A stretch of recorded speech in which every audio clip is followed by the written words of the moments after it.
Hi, everybody. This is KathyL.Murphy, the Pulpwood Queen, and I'm dressed all in orange today in celebration of our Mama Cat's Book Club special Tea Time with Lisa. Lisa Anne Cullen is the author of this wonderful children's picture book. It's called Little Orange Honeycomb, and it's a Carolina folk tale. And she is the illustrator too. So we're going to learn all about this. But before I let you start, Lisa, I want to show everyone that it's fun to have tea parties. And so I created a little tea party with the recipe from her book, and it's been steeping here. So I'm going to set this down, and I had found these little orange teapots, and this is one of my favorite teacups from the Biltmore, but I'm just going to pour my little black tea with orange blossom honey as I sip it, as I listen to Lisa's wonderful presentation for her book. Oh, Kathy. Honeyhood. So, and let's, first of all, before we even begin, Lisa, tell us where you are and give us a little background on you as an artist and you as a illustrator and an author, and where you're from. Well, Kathy, thank you so much for having me today. This is such an honor and such a pleasure to be a part of Mama Cat's Book Club. This really is a treasured moment. So thank you so much. And I am right now, I'm in Murrells Inlet in South Carolina near the beach, and Garden City Beach, actually. And I'm an author and an illustrator, a photographer. And so I've been doing this for quite some time. And I have to tell you that with Little Orange Honeyhood and Three Wild Pigs, these books are so special. They are published through the University of South Carolina Press and Young Palmetto Books. And these books are special because these are the first books. And Three Wild Pigs is right behind me, so you can see that there. These two books are the first books that I have written and illustrated. Oh. So that's why these two books are very, very special. Great. So yes, so thank you so much. Well, as an artist myself, I so appreciate, 32 pages in a picture book, all this work of doing this art. It's just incredible. And for families and boys and girls who may be watching this as we posted it up on our YouTube channel, you're going to get to learn all about the process today from Lisa. And we encourage you all to have a wonderful tea party with your family and maybe some art time too after you read the book. So Lisa, continue with your story. Oh, great. I grew up in love with fairy tales, in love with, Hans Christian Andersen and the Grimm's brothers, and actually folk tales and fairy tales from around the world. So when your book came to me, and also I just kind of fell into this orange painting bin. So it just hit me just at the perfect time. And I'm so excited about your book. And I see you're wearing orange and you've got your wonderful background with all your orange. Yes, the background and the tiara. Your hair is fabulous, girl. Oh, thank you. Continue your story. Well, I studied at Vermont College, and it is Vermont College Fine Arts.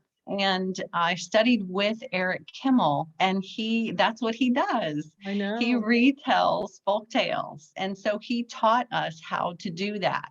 So Little Orange Honeyhood is based, of course, on Little Red Riding Hood. Three Wild Pigs is based on Three Little Pigs. And they've been retold with Carolina in mind, giving it the Carolina flavor. So it was a lot of fun to be able to illustrate these pages and illustrate Blossom's story in the Carolina setting, because Carolinas are just beautiful. They are. There's beaches, there's mountain region, there's swamp region, low country. It's just an amazing region. So that's really, this story was written long ago, and I'm so grateful to USC Press and Young Palmetto Books really for putting this. And what's fun about the illustration process. Oh, and I do want to say, yes, I've got my tea here, and I do have a peach pie because that takes their. Oh, well, in the mix of us getting, I couldn't get online this morning and couldn't figure out why. I Joy. actually made little peach tarts and I burned them. Oh no. Mama Cat burned her pies. I was so sad. So thank Oh goodness no. you and mine weren't really Carolina peaches anyway. So Yeah. They're anyway, not in season right now. So yeah, I had to improvise a little bit, and no, I burnt my edges just a tad as well. So would you like me to read Little yeah. Orange Honey Hood and then? I can show Yeah. the pictures while Oh, you read. Would that be would be great? wonderful. Yes, Okay, let me that would be get delightful. your letter out of the book and I'll try to keep up with you. But we'll Okay. start out with your beautiful opening. This is where you get your books autographed, boys and girls, right Yes. here. This is so pretty. Is there any place where they can get signed copies of your book? Let's see. Well, I mean, the best place to go is to go to the University of South Carolina Press, and you can click on those links to purchase the book. There are a couple of locations that have my books in McCormick, Willington Bookshop, and also the MAC has my books as well. So they can get signed copies in McCormick, South Carolina. Well, if you will send me signed book plates, we have it up on the Pulpwood Queen Bookshop. And if anybody great. orders from our website, www.thepulpwoodqueens.com, I'll send them a book plate. So, that's wonderfful. Thank you. Okay, so Thank let's you. begin. Okay. All right, we will begin Blossom's story. All right, Little Orange Honey Hood, Carolina Folktale. Warm summer breezes blew through the cottage windows and scattered Mama's flour from the kitchen tabletop to the floor. Blossom, Mama yelled out. Yes, Mama. Blossom's voice purred like a whippoorwill on a star-studded night. I'm making peach pie for Grandma, Mama said. She flattened the crust with her rolling pin. I want you to take it to her in the morning. Alone? Blossom asked. Yes, you're old enough, Mama said. Can I take the boat? Blossom asked. I'll be taking the boat to Grandma's, said Mama. You'll have to take the trail. The trail is so long, said Blossom. Grandma needs her medicine, said Mama. She's got mosquito fever and feeling a little green. This peach pie, orange blossom honey, and black tea will heal her ailing. I'll catch up with you at Grandma's before supper. Now go on up to bed. When you close your eyes, carry the soothing bellows of the bullfrogs into your dreams. Into my dreams, Blossom sang out. She rushed to her room. On tiptoe, she reached into her closet, then hung her orange traveling cloak over her rocking chair. She patted the delicate wrinkles, then hopped into bed next to the open window. The moonbeams danced upon the marsh, and the night song of the river carried Blossom into a deep sleep. Just before sunrise, Blossom sprang out of bed. She got dressed and whirled her thin orange cloak over her shoulders. She tucked her hair into the hood, fastened the acorn button, and twirled like a tangerine twisting off a tree. On the table next to the door, Blossom found Mama's palmetto basket. Tucked inside was Grandma's medicine, peach pie, orange blossom honey, and black tea. Atop the basket was Mama's pie cutter and a note. Blossom pulled back the curtain to let the orange sun shine a light. Blossom whispered, careful not to wake Mama. Dear Blossom, be safe, sweet girl. Walk the sunny trail. Don't talk to strangers. Use my pie cutter for Grandma's peach pie. I love you, Mama, XO. Next to the basket was Blossom's breakfast, a sugar-crusted blackberry muffin. Blossom gobbled it up before her shoes soaked up the morning dew. She headed down the trail toward the plump orange sun. The river wind barely whispered at dawn. The marsh water lay as flat as a pancake. The cattail reed stood soldier tall, and one lonely cricket ratcheted his legs at the base of a pine. The rest of the crickets were asleep, plumb tired from strumming all night. Blossom approached the edge of the river. She stood next to their boat. Cool mist rising from the water ran goosebumps up her arms and tickled her earlobes. A vine of Carolina jasmine blossomed at the base of a cypress tree just out of Blossom's reach. Jasmine was Grandma's favorite flower. Blossom stepped through thick palmetto to grab it. A sudden splash of swamp water soaked her orange cloak as an alligator jumped through the cattails onto shore. "What you doing, little girl?" he asked. His breath smelled like old spinach. Blossom's heart beat hard. "I'm visiting my grandma upriver. She's got mosquito fever." Blossom jumped up, straightened her damp orange cloak, gripped her basket tight, and walked toward the trail. "You, Mr. Alligator, are a stranger, and I don't talk to strangers." Alligator eyed Grandma's dock, then slipped into the river and disappeared into the muddy brown waters.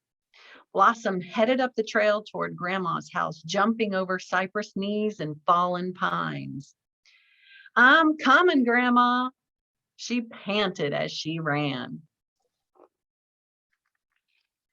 Grandma woke to a knock, knock, knock at her door. "Who is it?" she hollered from bed. Alligator said, "It's me, Grandma. It's me." "Blossom? Well, crazy cattails, child. Come on in." Grandma looked through the thick mosquito net surrounding her bed. Alligator pushed the door open with his long nose. The door creaked like a swarm of noon crickets. "Blossom, I said come in," Grandma said. "I'm right here, Grandma," said Alligator. He slammed the door shut with his swamp wet tail, slipped under the mosquito net and bed covers, and swallowed Grandma whole. She slid down his throat like a slurped oyster off its shell. Alligator flossed his teeth with her orange hair ribbon. He then tied the ribbon into a bow on his bumpy green head and fell into a deep sleep in Grandma's cozy feather bed. Waves of cricket calls followed Blossom up the trail. She knocked, knocked, knocked on Grandma's door. Her orange cloak was drenched with sweat.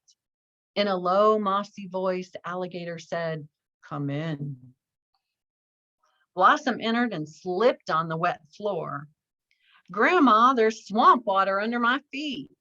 She set her palmetto basket on the bedside table and parted the mosquito net. "Oh my, Grandma," Blossom said. "Mama said you were feeling a little green, but oh my, that must have been one mean mosquito that bit you. You have a very serious swamp flu, Grandma." "So," asked Alligator, "what do you have there?" Blossom reached into the basket. "Your medicine, Grandma." "Yum," said Alligator. "Dessert." Alligator grabbed his round stomach and burped. The thick air smelled like a mix of old spinach and lavender. "I've never heard you burp, Grandma." Blossom pinched her nose. "Grandma, why is your breath so bad?" "I swallowed the mosquito that bit me and he's stuck in my throat," said Alligator. "Do you want to see?" he asked. "No," said Blossom. Alligator tapped his teeth with his long, sharp nails. "Grandma, why are your nails so long and sharp?" "So I can reach that mosquito bite," said Alligator. "Will you come closer and scratch it for me?" Blossom knew that Grandma never burped, and she never burped bad breath. She never ate mosquitoes, and she never scratched her mosquito bites, ever. Blossom squinted her eyes at Grandma. She clenched her teeth and took a big step closer to Grandma's bed. "Sure, Grandma, I'll scratch your back. Turn over so I can reach it for you." Alligator Grin, the jagged toothy grin, fluffed Grandma's pillows and lay on his full round belly. Grandma, Blossom said, while she scratched Alligator's rough, bumpy back, your hair ribbon is a little crooked. Blossom yanked on the hair ribbon and as fast as lightning wrapped it around his snout. Alligator lunged at her. Blossom wrapped the mosquito net around his head. Alligator tried to shake free of it and spun and spun and spun like alligators do until he hit the floor with a thud. He tangled himself up tight in the mosquito net like a little lizard in a spider's big web. Blossom gripped Mama's pie cutter and sliced Alligator's belly open like an ice-cold watermelon on a hot summer day. Grandma popped out. Well, crazy cattails, Blossom, Grandma said. You are a golden ray of Carolina sunshine. And P.U., I smell like swamp muck. Would you fill the tub for me, child? I'd like to take a cool bubble bath. After her bubble bath, Grandma donned fresh orange pajamas and showered Blossom with lavender hugs and kisses. Blossom tucked Grandma into a freshly made bed, then flipped through the pages of Grandma's cookbook. Blossom stirred up her first ever summertime river feast. Honey grilled gator tail, deep fried gator nuggets, and piping hot sweet sugar cornbread filled Grandma's cottage with luscious aromas. Then Blossom stitched a new gator hide hair ribbon for Grandma and tied it into her fluffy white hair. As the sun melted into the marsh, just as the table was set, Mama rowed the boat up to Grandma's dock. Mama carried fresh picked Carolina jasmine and plunked it into a wooden vase at the center of the table. After dinner, they all sipped hot black tea drizzled with orange blossom honey, and they ate tart sweet peach pie until their plump bellies jiggled as they giggled into the night. Grandma's mosquito fever was gone before the moonbeams danced upon the marsh. Mama, Blossom, and Grandma fell fast asleep. They snored little snores in harmony with the cricket frog symphony floating on the warm summer breezes outside. And then after that, the 2 pages after that are included are Carolina state symbols and the dates that they were incorporated into the list of state symbols for each state for both North Carolina and South Carolina. So of course you can see the 2 flags that are there and the map, and then also the images that were illustrated in the story as well that were incorporated into the story and the dates that they were adopted. And then the last 2 pages, you'll see a bunch of recipes. So you've got black tea with honey, peach pie, deep fried gator nuggets, honey grilled gator tail, and sweet sugar cornbread. So those recipes are there as well to be able to cook and enjoy the book even that much more. Well, I have certainly enjoyed my black tea with orange blossom honey. And I suggest that every story hour you have a tea time. And this tea time with Lisa has been just fantastic. And now we're going to hear a little bit about the art, because it's so important that the illustrations tell the story in children's books. What you may not know, Lisa, is I started my world in books as a children's bookseller, book buyer, and bookstore manager, children's manager. So I have always had a love of children's books, and I am just thrilled you're our second Mama Kat's Book Club. So I'm going to turn it back over to you, and let's go ahead. Well, and you're an artist as well, Kathy. So, you know, you appreciate the power of illustration and art. And that really is the beauty of picture books, is that the art tells half the story. Because sometimes we have to take into consideration that some of our readers don't yet know how to read. So the pictures tell the story for those curious readers who are looking at the story in a visual form. And so to be able to do these illustrations, the style of art that I do, and I was taught this style of art way, way, way back in my high school years by my art teacher, Mr. Schermerhorn. And I call this style of art connected collage. So for example, this is one of the original images. Ooh, look at that. Yeah.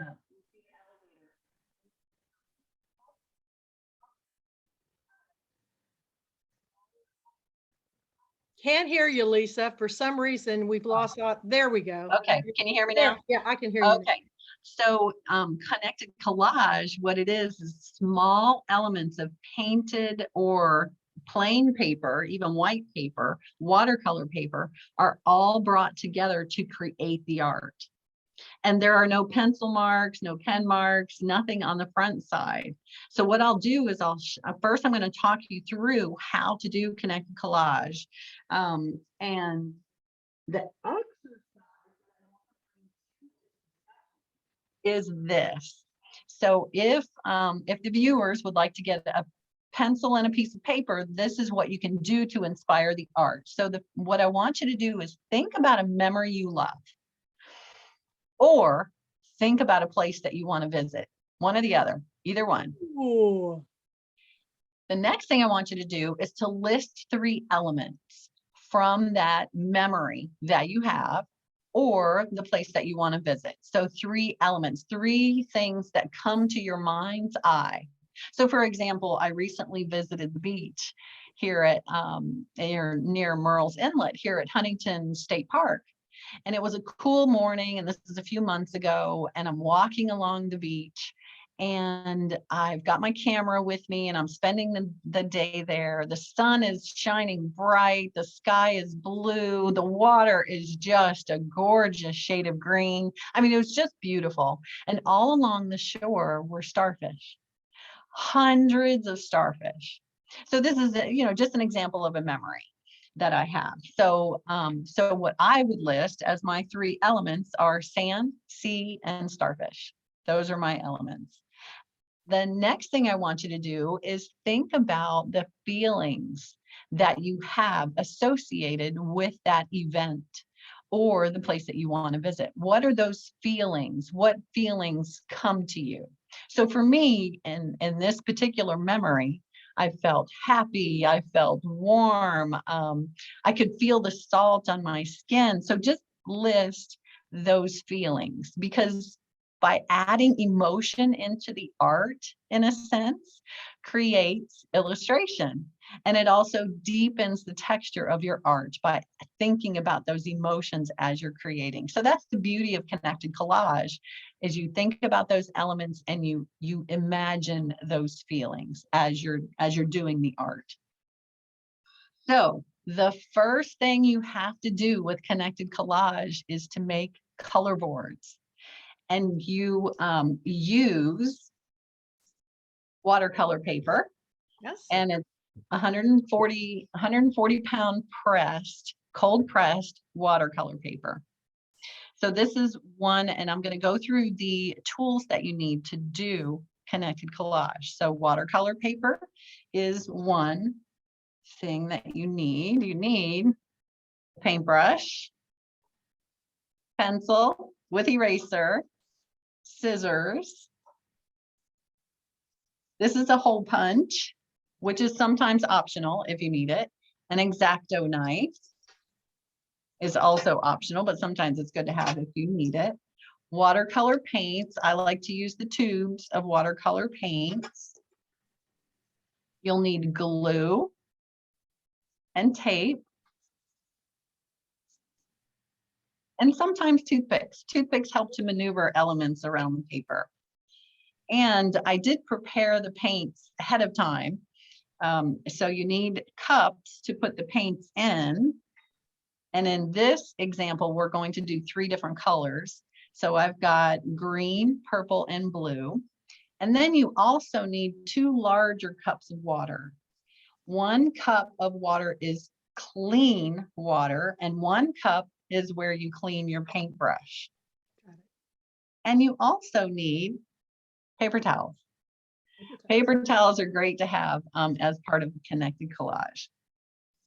So basically what you're doing is you are painting color boards, and I would like to just do an example of what it looks like to paint a color board.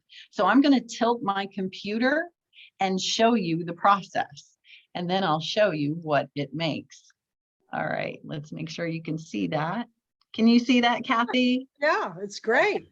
Okay, good. And one of the things too you want to do, and I do this, let's see if you can see it. You see that little X on the back? Yep. So before I pull all of my paper out of the pad, I go through and I put an X on the back side, because sometimes when you pull all the paper out, you can't tell what's the front and what's the back. Because you know the texture is different on the back side on some of the watercolor paper that you purchase. So go through and put an X on the back side. Okay. And there's the X. Then what you do is you take this folded piece of paper towel, you dip it into the clean water and soak the paper towel, and you saturate the back of the color board first. Okay. The side that has the X, you saturate that. And what you're doing is you are creating a stronghold between your paper and the table. Oh. Don't want the paper to move around. Then you add water to the front of the paper. And I like to put this in a square because it makes it easier to add the water to the front of the paper. And I use a tile table or a glass table. Those are my two favorite surfaces to paint on, especially with connected collage. And then what's really fun about connected collage is that you're not painting.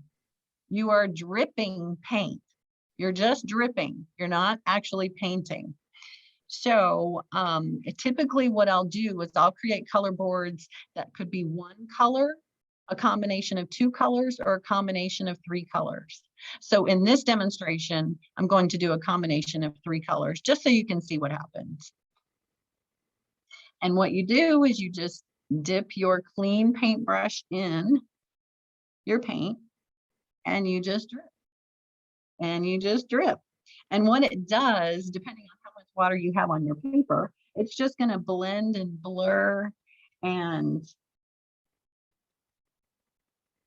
mix with the other colors that you're going to also put on your page. And when you already have in mind what it is that you want to paint, you're going to know what colors to choose, right? I was having a beach day and the sky was like this shade of blue. It was absolutely gorgeous. So I knew I wanted to use blue. And then so clean your brush in between the colors, clean your brush, and then take your second color and start to just drip it on the color board. And you're just going to let it drip, let it blur.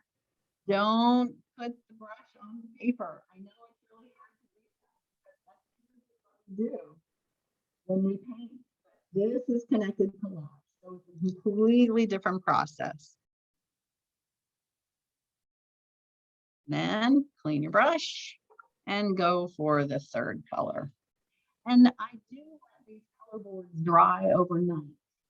And in emergency situations, you can use a hair dryer, the color boards, but I love to let them dry overnight because what happens is Lisa, when you talk that far on that side, yeah, it goes away. When you stay towards the center, I can hear you just fine. Okay. Okay. Thank you, Kathy.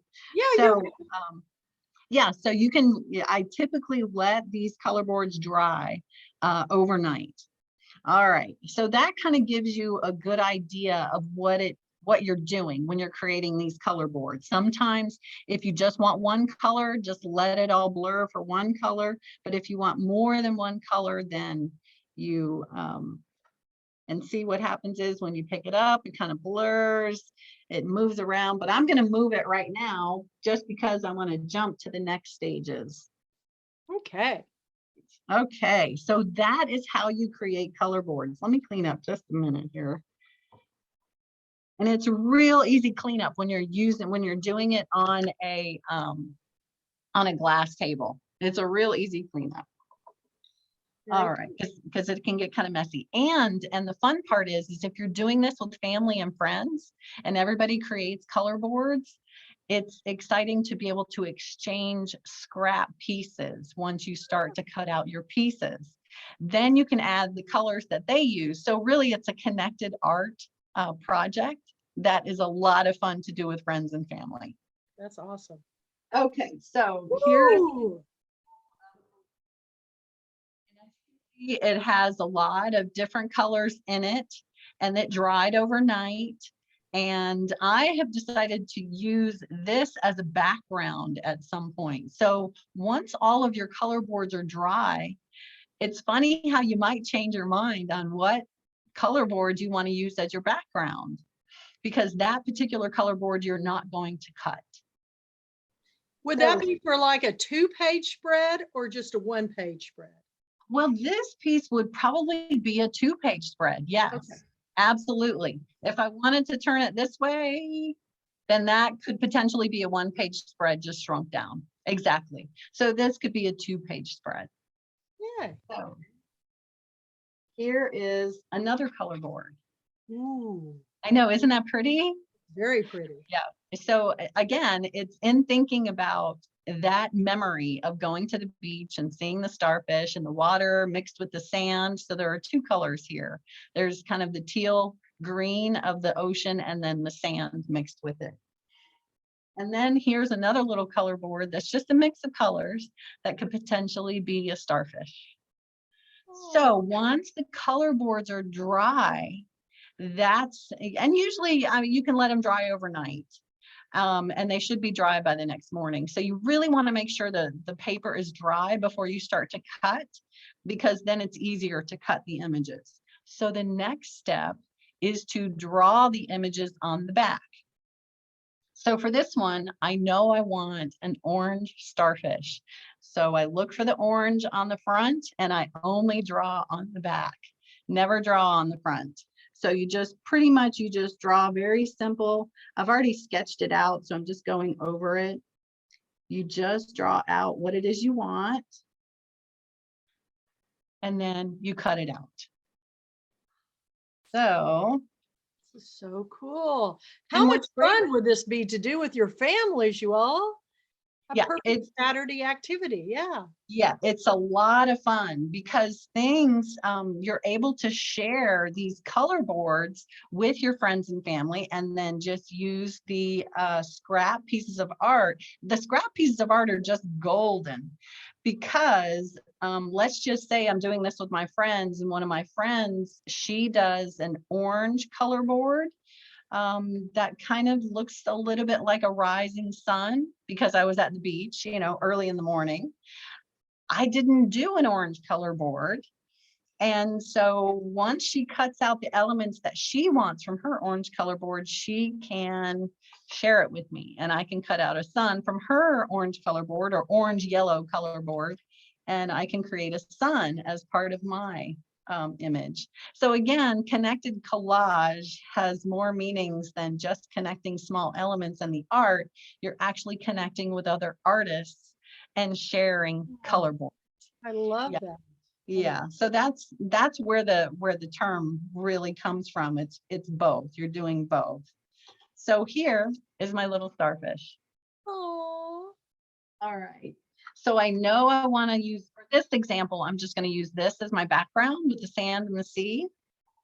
And I cut out all these different images and I start to place things, right? I start to place things. And I kind of just fit things together where I think they're going to go. Beautiful. See, I have other starfish that I created, and you just kind of fit everything in where you think it might go. And here's a big one. So if you take a look at this starfish, you can see that I've really decorated it. I used a hole punch in another color board and then just added a bunch of dots to it. Because when you look at a starfish, some of the starfish are highly textured, especially those red starfish. And then you kind of just fit everything together wherever you want it to be together. And you play around with it. You can move it around if you want. Oh, wait a minute. I think maybe I want to put this here. And then you can kind of reposition everything. And that's the funnest, one of the funnest parts, I think, is repositioning everything to just where you want it. And also when you look at the table of all of the color board pieces and you see someone's got a really nice green, you say, I'd like to add seaweed, or I'd like to add something else. Or if somebody has a cream color, oh, I'd love to add a seashell. So you can borrow those pieces, you can draw on the back, really simple images, and then you start to build and add more to your. Beautiful. So that's just one example. And then what you do, here's another example too. I want to show this to you. For this, let's see. See if I can pick it up. Take a look at this. Oh my goodness.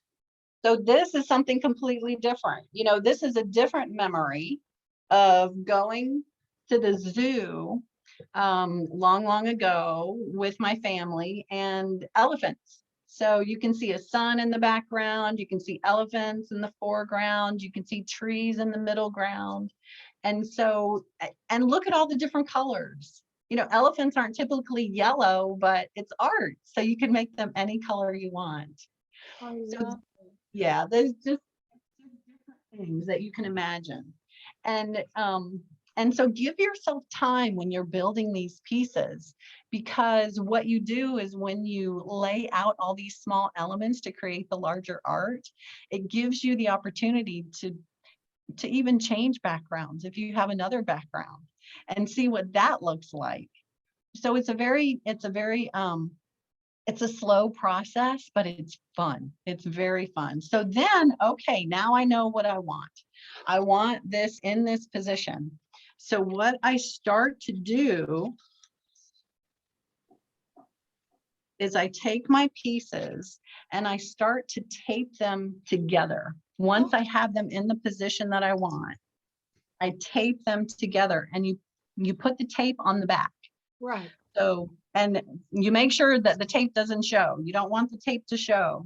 So you start to tape all these little pieces together on the back side. And then you reposition everything. You put that little star that little starfish where you want it. Make sure everything fits on your page the way that you want it to, you know, because you may want to frame it up. Can you tip it down just a teeny bit so we can see what Yeah. Yay, there we go. There we go. Okay, Okay, perfect. so Okay. then what you do is you just kind of keep positioning everything where you want it. Where do I want this starfish? Okay, that's where I want that starfish. You pick it up again and you use your tape. And this tape dispenser is wonderful for this because clearly sometimes you only have one hand. Right. So then you take that tape and you tape that together. And then you position it on the beach, on the shore, on the sand, where you want it. Kind of twisted. Kind of what I like to do too is to interweave the pieces. I think that's really important, to interweave the pieces to give dimension to the space. And then once you get that where you want it, pick it back up, turn it over, and tape the pieces again. All right, and then the last step. Once you have everything where you want it, the last step, okay, that looks great. Oh, is there something else that I want? I don't know, are there any other pieces? Do I want to add a little movement to the water, maybe? slip that in right there. It adds a little bit of movement to the water. So I know I want to do that. And then the last stage is you pick up everything and you put glue on the back of it. And again, don't put a lot of glue, just a very thin layer of glue, because you don't want the glue to squeeze out. And then once you have it all glued and you lay it in place, then you find every heavy book that you have in the house. I've got lots. Lay the book on top and then let it sit overnight so that everything gets glued down. And then the next day you take a look at it and then you have a completed piece. Oh, so wow. Yeah, so that really kind of just gives you a good idea. And take a look at this color board, the one that we painted. I don't know if you can see, but you see how it starts to blend and blur and create just beautiful, beautiful combinations of color based on the colors that you put down. That is beautiful. Yeah, it's a wonderful, wonderful process. So I hope that that's helpful in getting to know this connected collage style of art, and see how you can use it, and especially this. Ooh. This is, here, I'll tilt it so there's no glare. That is Hurricane Wolf from Three Wild Pigs. So Hurricane Wolf comes to huff and puff and blow the pigs' houses down. And as you can see with Hurricane Wolf, he's done in connected collage, and you can see the winds that he's blowing that are coming from his mouth that are deep within, and he only has one eye because hurricanes only have one eye. But take a look. I mean, even behind him, the clouds are pink, the clouds are gray, the clouds are like a deep teal. The wind itself is a deep teal. So I think the choices of color, and of course the raindrops are just dark blue because you want those raindrops to stand out. But those are different things that you can take into consideration as you're building connected collage art, because you can change out the colors of elements to be something unexpected. And so that's how both books were illustrated in their entirety, were through connected collage. So I hope that's helpful. Well, boys and girls, if you are watching and you want to be a children's writer, or you have a story you want to illustrate, you could watch this over and over on our KathyL.Murphy YouTube channel, so you can learn how to do this. And I highly suggest you order this book, and then you will have a visual image of how to create your own wonderful art with her beautiful pictures. Thank you so much. You know, I'm going to take what you've given me and see if I can do that with alcohol ink, because that's my medium of choice, and I can use Yupo paper. And I've never thought about doing something quite like that before. I usually just layer the colors, but if you use translucent paper, which I do, I have gotten some really great ideas. So I may work on that today and share it with everybody later. So if any of you do this, please go to thepulpwoodqueen@gmail.com and send me your photos, and I'll share them of what you've learned from Lisa's wonderful story of Little Orange Honeyhood. And the other thing is, I'm sorry I don't have my pie, but create your own little wonderful tea party set. I've got my little wonderful, this holds my sugar cubes if you add sugar, and I've got orange blossom honey, but I purchased all of this at the local Hangers of Hope resale shop for under $5. So oh my God. Yes, I went looking for orange teapots, and I found even a peach one. So Kathy, if you send me your address, I'm going to send this to you. Oh, that's wonderful. This is my present to you for giving us such a wonderful story time for all of us during this time of spring break, which we're all looking for activities to do. So thank you for the little glitch on not being able to get on the internet, and everybody.